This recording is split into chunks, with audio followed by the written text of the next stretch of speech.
Kia ora tātou, ngā mihi nui kia koutou, kua tāmai nei ki tēnei rā, nō reira kia koutou kei te mihi. Ngā mihi nui ki a koe Dennis, mō te mahi o te karakia, nō reira ki a koe kei te mihi, ngā mihi nui ki a koe Puff, mō te mahi o te kai whakahaere o te rānei.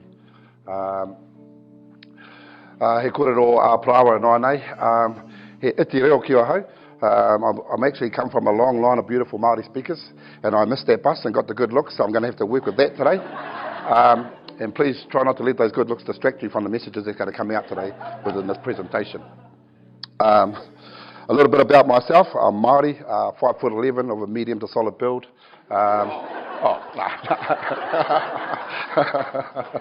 Hey, no one to frequent the Manawatu area? No. I've been working in the health and social sector for the last 15 years. Spent 10 years at Te Wakahuia, Manawatu, over in Highbury, working with whānau in a social work type setting. And then in the last 5 years, I've been working for Te Tihi o Ruahine in the whānau order systems navigator role. So that's just a little bit about me.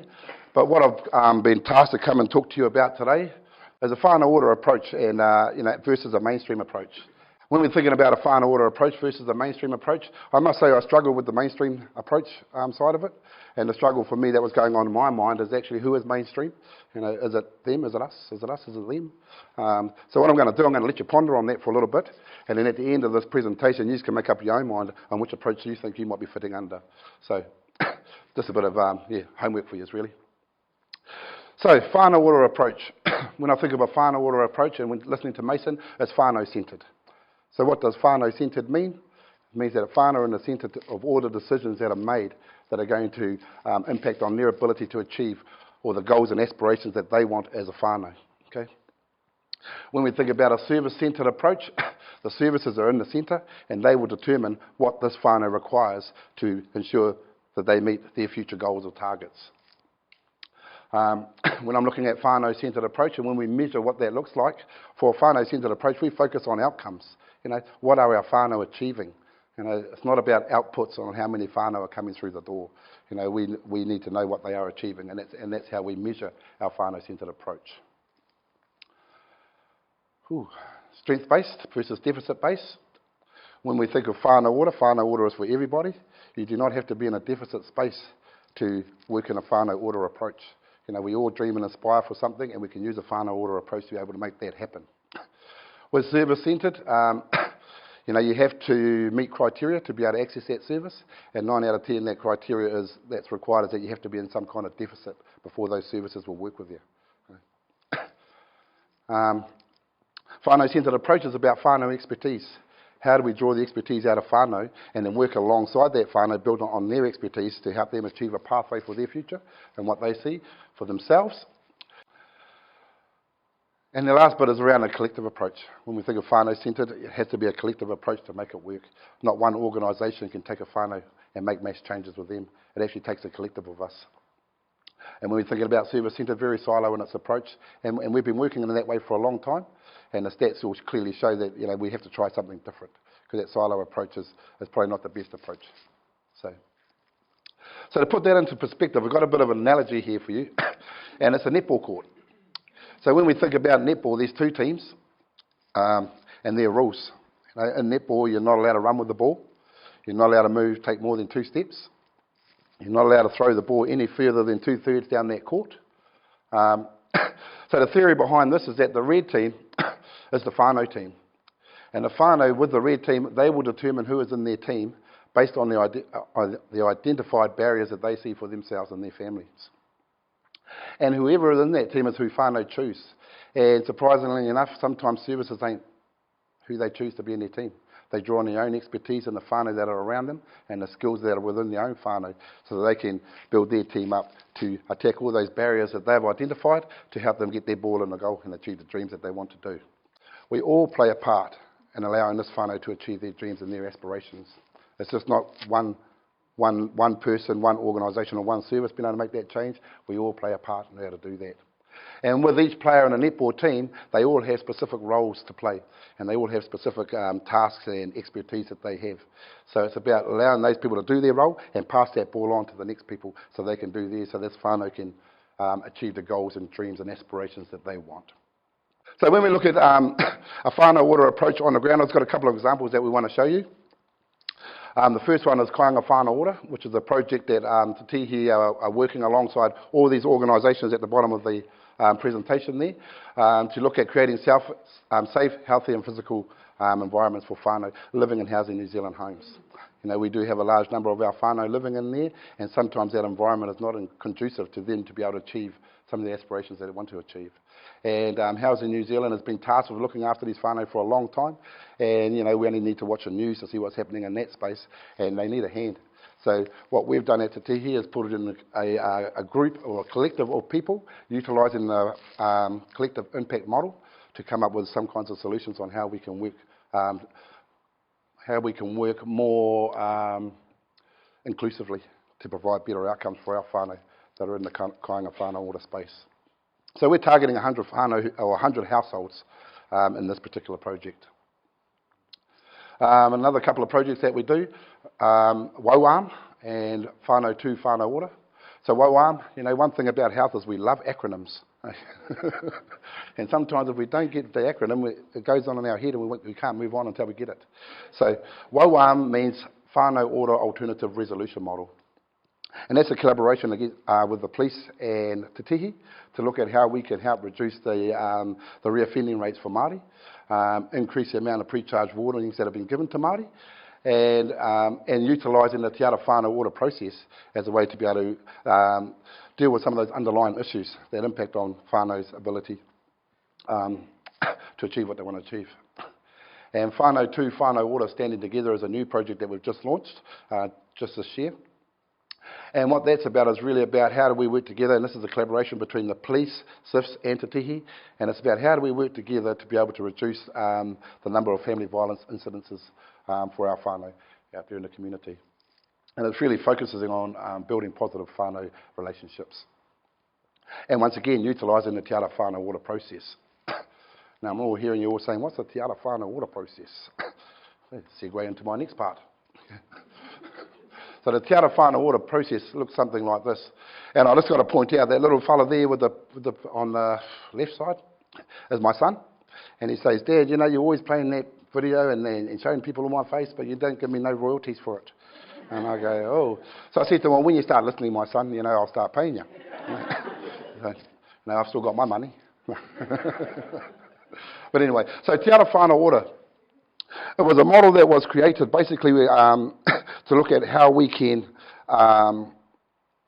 work alongside whānau in a whānau order way here in the Manawatu area in the Palmerston North Horowhenua Tararua district.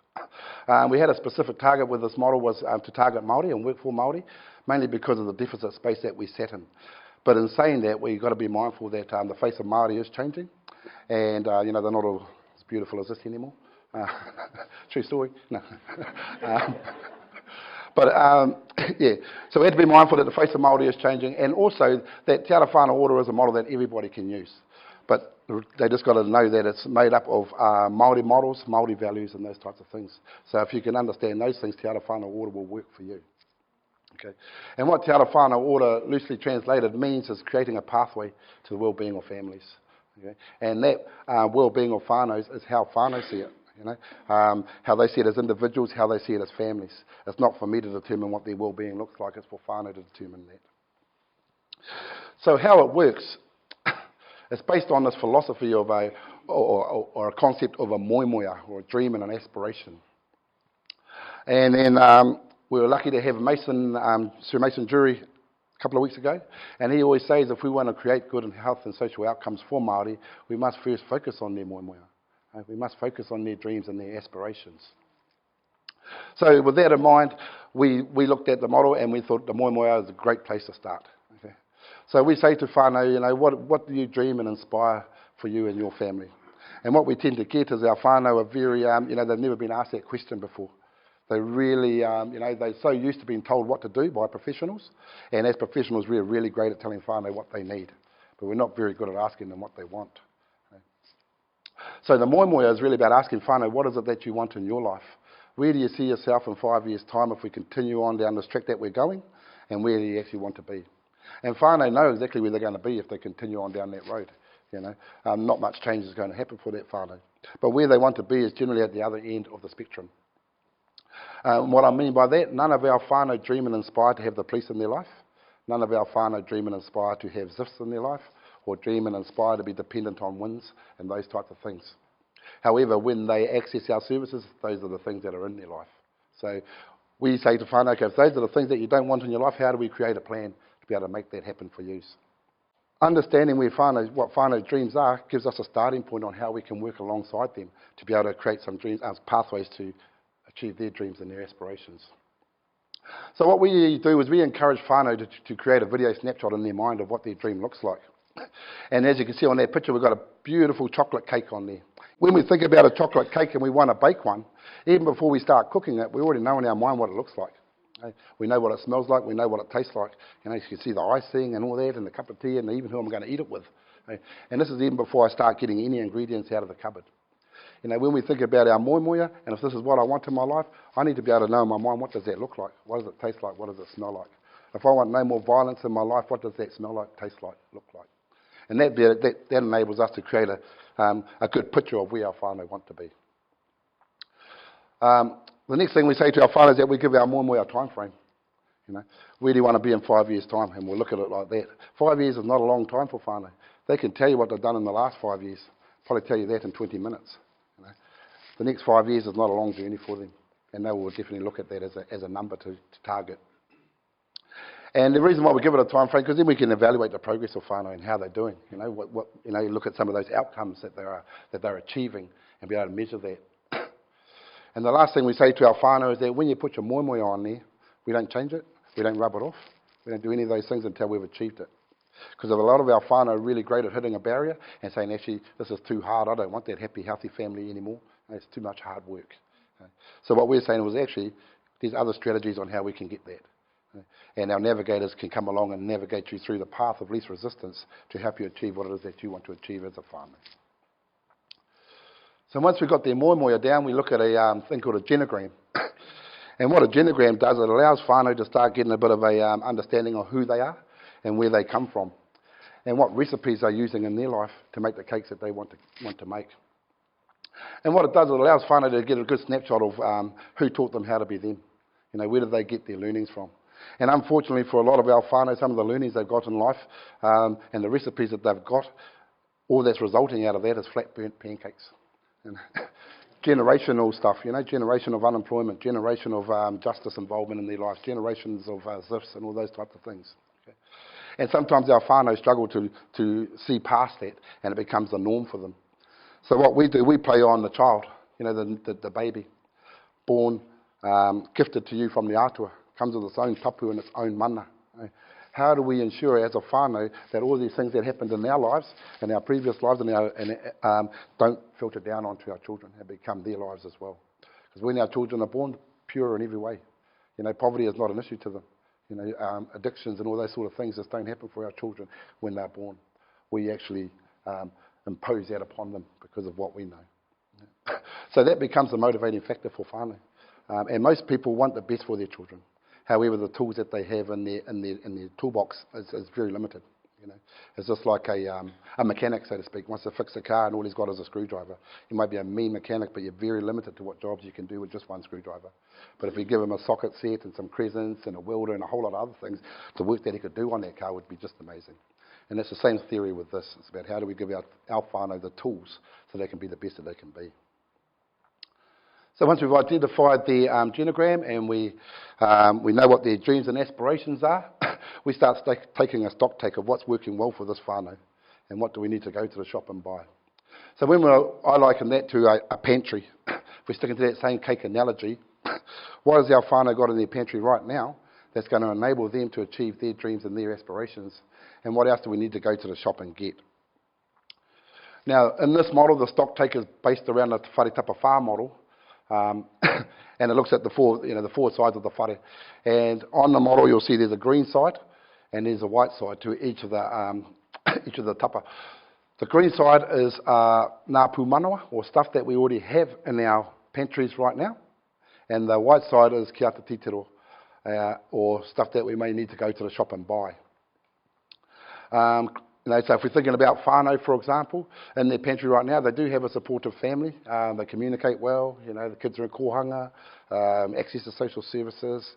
So those are great things that are going to help this whānau build their dreams and their aspirations. But what they may lack, or what we may have to go to the shop and buy, is some conflict resolution skills. So once we've identified their moemoeā, we know what their dream is. We know what recipes they've been using in life. We know what they have in their pantry already, and we've been able to fill it up. Then we get into the ngā ara part of it. And the ngā ara part is about, let's start putting all those ingredients together and start whipping them all up and start putting them in the oven and make that cake. The next part is around full participation in society. How do we access what's out there in society so that we can fill our kete up with all the tools that we require to be able to achieve our dreams and our aspirations? And for a lot of our whānau, we're quite whakamā to go and access services uptown because of the way we look, history, all those types of things, got a criminal background, whatever it may be. So we won't access it. And we actually miss out on all those resources that are out there that can enable us to achieve our dreams and our aspirations. Admittedly, some of those services out there have a service-centred approach and are not very approachable for some of our people as well. So it's another reason why we won't go and access it. The next one is economic security, wealth creation. To fill the pantry up, you've got to have some kind of income revenue coming into your whare. And yes, our people are very entrepreneurial. They can make up lots of ideas on how to make money. But if it impacts adversely on their dreams of having a happy, healthy whānau, well, then we might have to look at other ways that we can utilise that space. But we're quite lucky in the economic security wealth creation at this day and age, especially with our, a lot of the treaty claims being heard and being settled. We've got more access to scholarships and those types of things to increase our education and to upskill our people. I talk to a lot of our whānau around, jobs. We need a job, and I might ask a client or a whānau member, if I got you a job today, what would you be worth? And what I get is, 10 bucks an hour, boo. Oh, mean. So I say, so what can we do to increase your worth to $15 an hour? What would you need to do to increase your worth to $30 an hour, to $60 an hour? And our people think, wow, how do we do that? And education is the best step. Education is important in all aspects of life. Following that, we have healthy whānau lifestyles. Now, healthy whānau lifestyles are all those, the things around the A&D and the smoking and all those sort of things. But it's also about our health. How well do I manage my diabetes? How well am I managing those types of things as well? But when I work with whānau, I say to them, healthy whānau lifestyles is around quality time. How much quality time am I spending with the ones I love the most? How much quality time am I spending with my children? We tell everybody that our children are the most important things in the world. We go out and work and do everything that we do for our kids. But the amount of quality time we're giving them is 15 minutes a day. And there's been some studies done on that, and that's what they say in these studies, 15 minutes a day that we give our children of quality time. And if we did a timeline of our day from the time we woke up until the time we go to sleep, the first part of our day is all high-stress stuff. Hurry up, kids, get ready for school, make a bed, blah, blah, blah. Get out the door, get to school. And then after school, boy, you didn't do your chores this morning, blah, blah, blah. All high-stress stuff. And then we might sit around at the tea table and ask each other, how was your day? We say, it was great. Started off a boomer. No. But the theory being, if we can increase the amount of quality time we're giving to those ones that we love the most, that's less time doing other stuff. That impacts adversely on our ability to achieve our dreams and our aspirations. And the same goes with our partners too, how much quality time are we giving them? And there's been some studies done on that as well, and they reckon on average we're giving them 7 minutes on a good night. No, don't use that stat, I just made it up. But the thing is, we still got to give our partners quality time as well. If we want to be able to move forward as a whānau, we've got to all do it together. So, Te Ao Māori, how do we fit in that world? Here in Palmerston North, we're quite lucky. A lot of our Māori whānau from here are very transient by nature. They come from the east coast, off to Wellington, run out of petrol, got stuck in Palmy. Now we have to manage it. But as a result of the transient nature of our people, when they leave their own tūranga waiwai and come down here, they lose that. They lose their identity and who they are and where do they belong. So they come in and try and find other ways to be able to belong. And, our gangs are quite great on taking up our men. Come over by me, but I'll give you some culture. All that sort of stuff. So it's about how do we actually implant that Te Ao Māori world into our whānau. Lots of things in our world that are intangible, like the values that we hold as Māori, being tika, pono and aroha. If we're living our life with those values, where does crime fit into that? It doesn't. Where does family violence fit into it? It doesn't. Where does poverty fit into it? It doesn't. So it's really those values that we have that we really install into our whānau.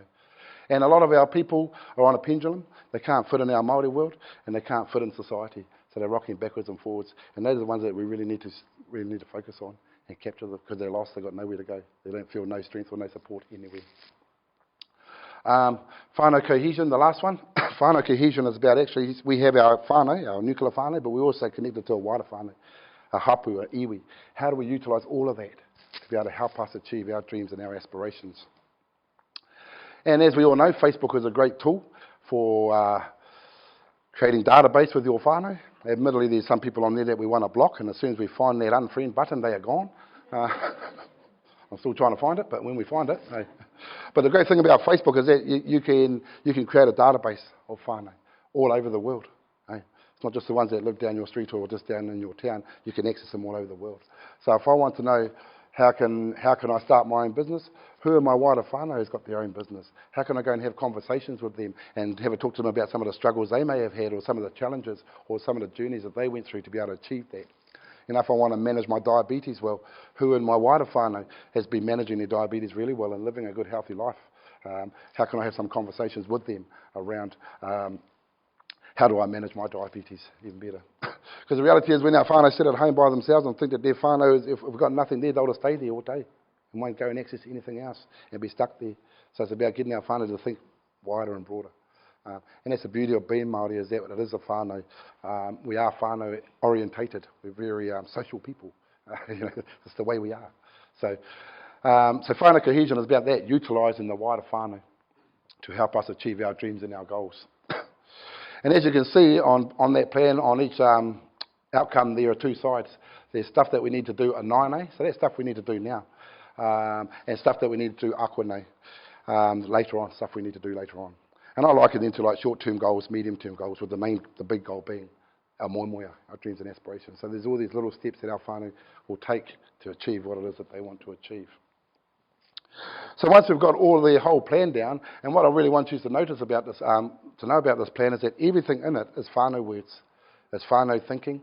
Whānau are the drivers of the plan. I can't tell a family member what their dream is. I can't tell them what they've got in their pantry. I can't tell them what it is that, what steps they need to take. Whānau have to drive that themselves. And the theory being, if whānau are driving it themselves, they're more motivated to go and get it.